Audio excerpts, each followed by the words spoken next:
Oke, standby, kamera ready, sound ready, 3, 2, 1, action. Assalamualaikum warahmatullahi wabarakatuh. Perkenalkan, nama saya Dika Satria Pratama dari kelas 10H.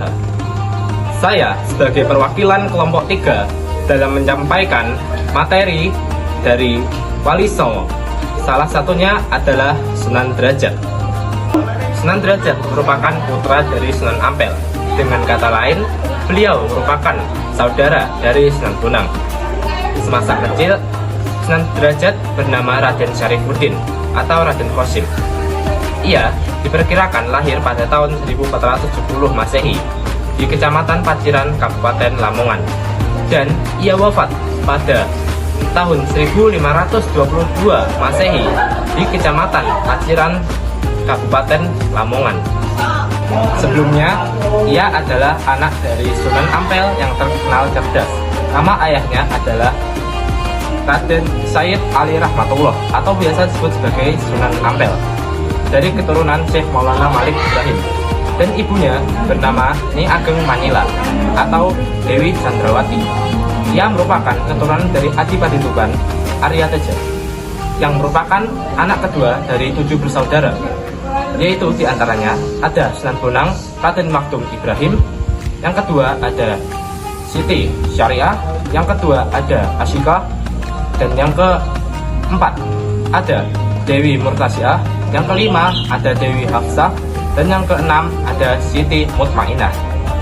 Setelah menguasai ilmu agama Islam, ia kemudian tinggal di Desa Derajat, Kecamatan Paciran, Kabupaten Lamongan, sebagai pusat kegiatan dakwahnya sekitar abad 15 dan 16 Masehi. Ia memegang kendali atas kerajaan di wilayah Perdikan Derajat sebagai otonom Kerajaan Demak selama 36 tahun. Ia sebagai wali penyebar agama Islam yang sangat berjiwa sosial, sangat memperhatikan nasib kaum fakir miskin, dan bahkan ia lebih mementingkan kesejahteraan sosial baru menyebarkan agama Islam. Motivasinya lebih ditekankan pada etos kerja keras, kedermawanannya dalam mengentaskan kemiskinan dan menciptakan kemakmuran. Usaha ke arah itu menjadi lebih mudah karena Sunan Derajat memperoleh kewenangan untuk mengatur wilayahnya yang mempunyai otonomi.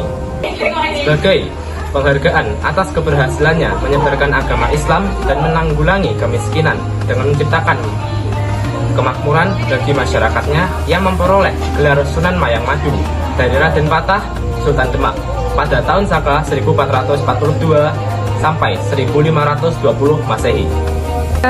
Sunan Derajat dikenal dengan pendekatan dakwah yang bijaksana dan menyentuh sisi sosial masyarakat. Antara lain, yang pertama yaitu melalui kesenian, memanfaatkan seni suluk, tembang pangkur, dan gamelan untuk menyampaikan pesan-pesan Islam. Dan yang kedua adalah mendirikan pesantren. Mendirikan pesantren sebagai tempat belajar agama dan membimbing masyarakat. Yang ketiga adalah pendekatan sosial, aktif membantu fakir miskin, anak yatim, serta mengajarkan gotong royong dan empati. Dan yang keempat adalah dakwah bil hikmah, menyampaikan ajaran Islam secara bijak, damai, dan tanpa paksaan. Warisan dan peninggalan. Pesantren dalam Dhuwur di Paciran sebagai pusat pendidikan agama Islam, gamelan kuno, peninggalan beliau yang digunakan dalam dakwah melalui seni, dan makam Sunan Derajat di Lamongan kini menjadi tempat ziarah dan penghormatan. Kesimpulan, Sunan Derajat bukan hanya penyebar agama Islam, tapi juga pelopor dalam dakwah berbasis kemanusiaan. Lewat pendidikan, seni, dan empati sosial, beliau mengajarkan dengan citra menjadikannya salah satu wali songo yang dihormati dalam sejarah penyebaran agama Islam di Pulau Jawa. Sekian, terima kasih.